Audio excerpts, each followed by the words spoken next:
Hey guys, welcome back to another video. So today is my final day being in Jamaica. I've been in Jamaica for about a week now, and trust me, it's been an amazing trip. The last time I was in Kingston was about 13 years ago, so it's good to be back in Kingston. And Jamaica is always a vibes. When you come to Jamaica, you just like detox. It's always such a good vibes. And yeah, like Jamaica in 2025. What do I think about Jamaica in 2025? Jamaica, definitely, I can see some differences. Like the quality of life for especially middle class, upper class, I see it's going to a different level. There are a lot of apartments in Jamaica now, like a lot of apartment buildings. I know gated community became a thing, like started becoming a thing like 20, 25 years ago, but now it's gone to a different level, like resort type living, gated community. If you are Jamaican in that upper class, upper middle class, that is the type of lifestyle you're living. So I believe that, Jamaicans in a certain class, upper class, middle class, are living better than people anywhere in this world. Because just imagine going home to this nice gated community in Ocho Rios, in Montego Bay, overlooking the ocean and security 24/7. You have a gym, you have swimming pool in your gated community. That is how Jamaicans are living, like in the upper class and the middle class. Also, the cars, like what I see going on in Jamaica now is a EV revolution with BYD. So we went to look on some of the BYD cars yesterday, and trust me, I've never been so impressed looking at a car because of the quality of the car and just the fact that it's made by China. And China is not really known for cars. You talk about South Korea, you talk about Japan, you talk about German, but China is never in the car conversation. So the fact that we went to the BYD showroom, and trust me, like it was amazing. Like I'm still stunned by how beautiful the car is. Like to me, like way more beautiful than Tesla. And it's not even a cap. Like way more beautiful than Tesla, and for half the price of what you pay for a Tesla. So I had the opportunity to go in the car to feel it out, and it's amazing. $7 million, and that's pretty much what a regular car is going for in Jamaica now. Like if you try to get a Honda or any other, any like a Toyota, like one of those premium type, you're going to pay the $7 million for it. So 7 million Jamaican dollars for a electric vehicle. It is a good price, and also a 6-year warranty, 20-year warranty on batteries. That on the battery, that which was amazing to know that.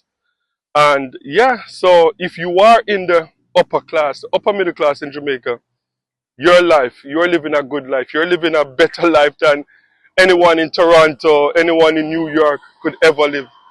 But the flip side to that is that if you are living in the lower class, like you're depending on like minimum wage, that is a different story. Because since I've been here, we heard that minimum wage, there was an increase in minimum wage from 15,000 to 16,000 Jamaican dollars. And I can't see how Jamaicans can survive on that. Like someone going to work, to pay rent, to buy lunch, to provide dinner, breakfast. How can someone survive on 16,000 Jamaican dollars per week? Because as soon as we got here to Jamaica, came out of the airport, took a taxi to the Airbnb, bought a few stuff that was already $15,000, like in one day. So I don't know how someone making minimum wage can manage in Jamaica in 2025. And Jamaica is really expensive. Like when you say that, people think that you're joking, but when you compare going to the supermarket in Jamaica compared to in Toronto, Miami, New York. Like Jamaica is more expensive, so I don't know how people survive like that when the food is more expensive, but the minimum wage is like less than half of what you'd get in America, in Canada, for a minimum wage. Because the minimum wage, when you do the calculation, the minimum wage is about 120, 130 US dollars. So just imagine living in America, making 120 dollars, 120 US dollars. Living in Canada, making 120 US dollars. You have to pay rent, you have to buy food, and you have to take care of your kids. I don't know how people survive on that. So I think that is the next step for the leaders of Jamaica to make sure that, yeah, like people are not depending on minimum wage jobs to live their life, because I don't see how that is possible. And I think that because one of the things too, when we just came, we went to this fast food restaurant, and one of the cashier, she was, you know, cashing us out, and she just looked so, there's this look of hopelessness on her face.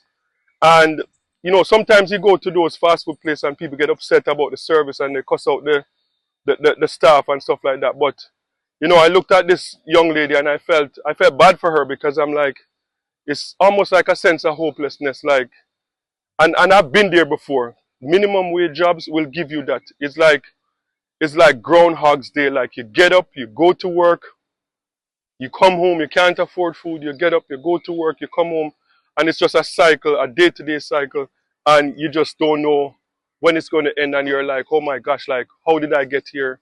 Like, what type of life is this I'm living? So, minimum wage, the people on the lower end, something has got to give for these people. But, as I said, Jamaica is a beautiful place. Like, the same Jamaica that I left years ago, the same Jamaica that, I come back to visit, same Jamaica, like, weather is always nice most of the time, friendly people. Some people are rough, the driving on the road is like crazy. The same thing. Jamaica has not changed, but it is just good to see that the development, at Kingston, I would say looks a bit cleaner than what it used to be back in the days. So it seemed like they're doing more of making more of an effort to keep the streets clean and stuff like that. For the most part, looks very clean.